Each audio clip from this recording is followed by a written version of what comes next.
My name is Marcus Hale, and I never could have imagined that turning 51 would feel like crossing a threshold into invisibility.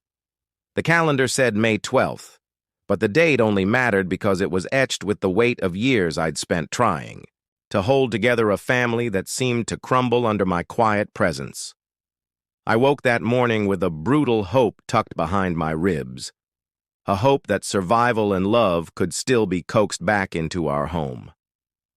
I tiptoed into the kitchen, heart thrumming with the memory of simpler birthdays, the pancakes with strawberries that Aubrey used to help me flip, Clarice's laughter tinkling like fine china as she pretended my omelets were culinary masterpieces. Today, I would try once more to pull them back to those moments.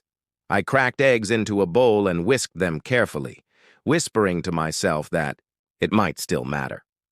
The coffee percolated on the counter, dark and fragrant, and I grabbed the soft brioche bread I'd picked up from the bakery on the way home last night. Wanted warmth on this chilly spring morning, something to cradle their faces with comfort. When Clarice appeared at the door a few minutes later, I managed a tentative smile. She was a woman transformed by ambition, her haircut in that precise bob, tailored suit crisp and unyielding, the air around her humming with deadlines and appointments I had long ceased to understand. She carried herself like a queen surveying her kingdom, a kingdom in which I had quietly faded into irrelevance. But this was my birthday, and the world might pause for a moment if I could just anchor it with something I remembered it by. I set the plate of scrambled eggs and bacon in front of her, the toast arranged in a neat stack on the side, as if it were a gift to be unwrapped. She frowned, as though I'd handed her yesterday's news instead of breakfast. Aubrey shuffled into the room next, her eyes tired, her shoulders sagging under the weight of teenage dramas I no longer recognized. I placed a glass of orange juice before her, hoping the bright color would cheer her. She took a sip and glanced at me with the polite but distant appreciation of someone who knew I was trying, but did not feel it. "Happy birthday, Dad," Aubrey mumbled, her voice flat, as though reading from a script.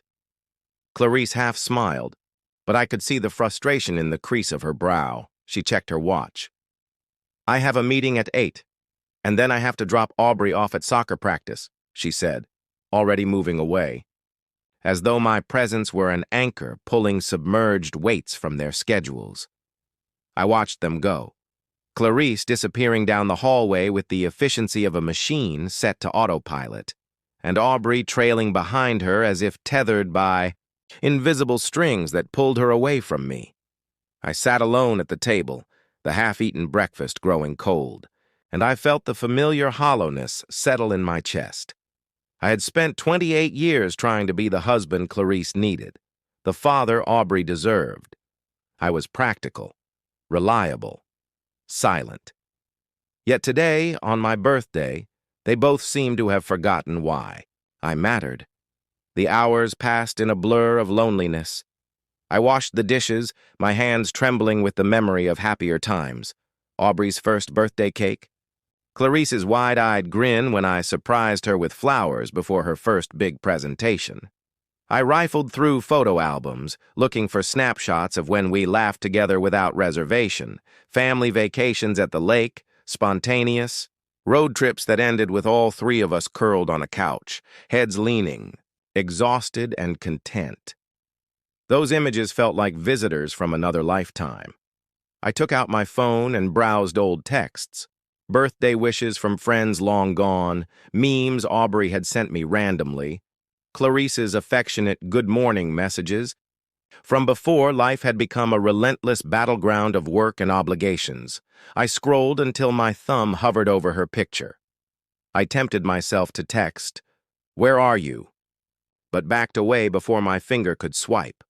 Pride has a way of paralyzing me, and I remembered too well that I had never dared to challenge her cold silences.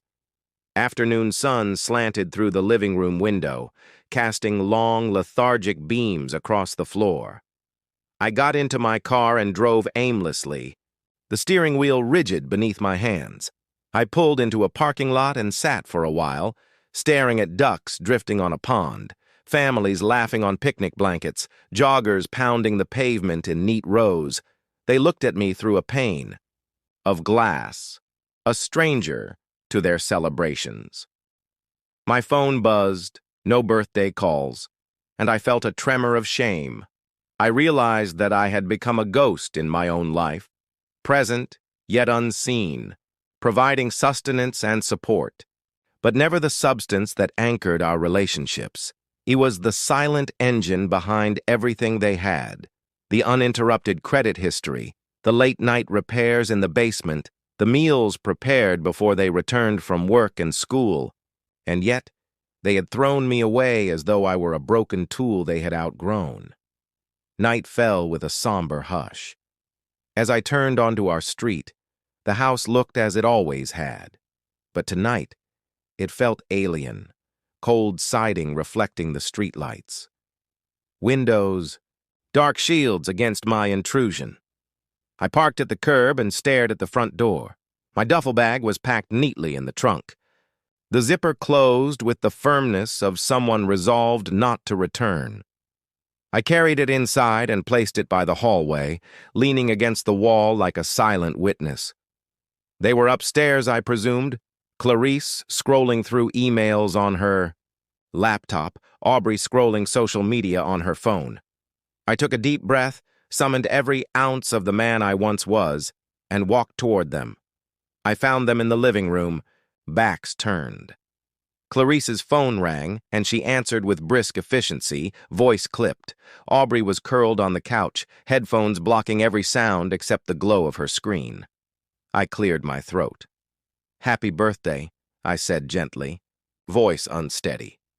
They looked at me. Clarice's expression was thin, an edge of irritation curling across her lips. Aubrey's eyes flickered with ambivalence. Clarice handed me a neatly wrapped gift bag. I took it, uncertain, and peeled back the tissue. Paper. Inside was a t-shirt, white cotton, emblazoned with bold black letters that read, "The Disappointment." Aubrey's laugh rang out like shattered glass. Clarice's lips curled into a smile, more cruel than I'd ever seen. I didn't laugh. My world contracted to the circle of my chest, where every breath felt ragged and sharp. I stared at them, my heart hammering with a cold realization that I was utterly unneeded. They watched me, their faces illuminated by triumph, as though they had orchestrated a final curtain for me, an eviction, a public denouncement of everything I had given them. I looked down at the shirt in my hand.